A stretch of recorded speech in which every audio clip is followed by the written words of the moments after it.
Naghahanap ba kayo ng pwedeng paglibangan ng mga kids? Try nyo tong nabili ko online. Habang naglalaro sila nito, pwede silang matuto ng iba't ibang insects, animals, fruits at vegetable. Pati na rin sa mga combination ng kulay. Sobrang enjoy nito kasi ilalagay nila to sa magic water. At tingnan nyo, lulutang yan. Habang tumatagal din to nakababad sa tubig, ina-absorb nito yung tubig at lumalaki pa yung mga to. Ito nga pala yung binili ko, yung magical waterscape. 16 pieces tong pinili ko, na may isang mini strainer, isang brush, at 6 pieces na baliktarang molder. Ito yung mga molder na napunta sa akin. May cherry at apple, butterfly, dragonfly, crocodile, unicorn, eggplant at pizza, caterpillar, spider, penguin, at dinosaur. Kasama ring dalawang magic powder at iba't ibang kulay ng pigment. Random lang talaga yung ibibigay sa inyong molder at mga kulay. Una nyong gagawin, mag-ready kayo ng 1 liter warm water at ibuhos itong 1 sachet na magic powder. Kapag natunaw na, palamigin nyo muna to. Next step, ilublob nyo tong brush sa magic water. I-brush nyo muna dito sa mga molder. Kailangan tong gawin para matanggal yung mga pigment pag nilublob na sa tubig. At pagkatapos nyo mabrush, pwede nyo na ilagay iba't ibang pigment. Apple nga pala yung una kong tinry. Matututo yung mga kids dito ng iba't ibang combination ng kulay. Hintayin nyo nga pala muna lumamig yung magic water bago nyo to ilublob. Yung magic water nga pala, nilipat ko dito sa puting lagayan para mas kita. Sa dami nga ng mga molder, nakakalibang talaga to. Paniguradong bibitawan muna ng mga chikiting nyo yung gadgets nila at mas pipiliing maglaro muna nito. Nakakatuwa pa naman to laruin lalo na pag ilulubog mo na sa magic water. Habang tumatagal pa, para tong kisses na lumalaki. Ina-absorb kasi ng pigment yung magic water. Lahat nga nung molder, tinry ko talaga isa-isa. Kung ako nga nalibang, paano pa kaya yung mga kids? Binili ko talaga kasi to sa pamangking ko, kaso nakalagay pang 6 years old pa. 4 na taon pa lang kasi yung pamangking ko, kaya ako na lang muna yung naglaro nito. Sa mga balak nga rin palang umorder, ilalagay ko na lang sa comment section o kaya naman sa description kung saan ko to nabili. Natry ko na lahat yung 12 pieces na molder at marami pang natirang mga pigment. Kaya hindi lang 12 pieces yung pwede nyong gawin dito. Dahil kulang yung color, itong talong ko tuloy hilaw. Pero buti dito sa butterfly, may color blue at pink kaya maganda yung kinalabasan. Etong sa penguin naman, dark blue na lang yung ginamit ko. Palawakan na lang talaga ng imagination sa combination ng kulay dito. Pagkatapos ko nga malagay lahat, eto tingnan nyo na medyo lumalaki na sila at lumulobo. Etong spider talaga yung pinakapaborito ko sa lahat. Kasing black pero naalala ko, blue and red nga pala si Spider-Man. Kaya natutuwa ko kasi napaka-cute ng kinalabasan. Bili na rin kayo nito guys kasi promise mag-e-enjoy talaga yung mga anak nyo. Marami pa nga pala ako i-share sa inyo ng mga sulit bilhin online. Kaya huwag nyo kalimutang i-follow ang aking mga social media accounts.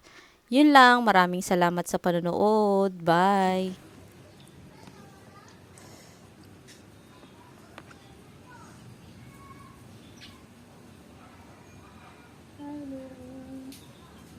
Bakit yun?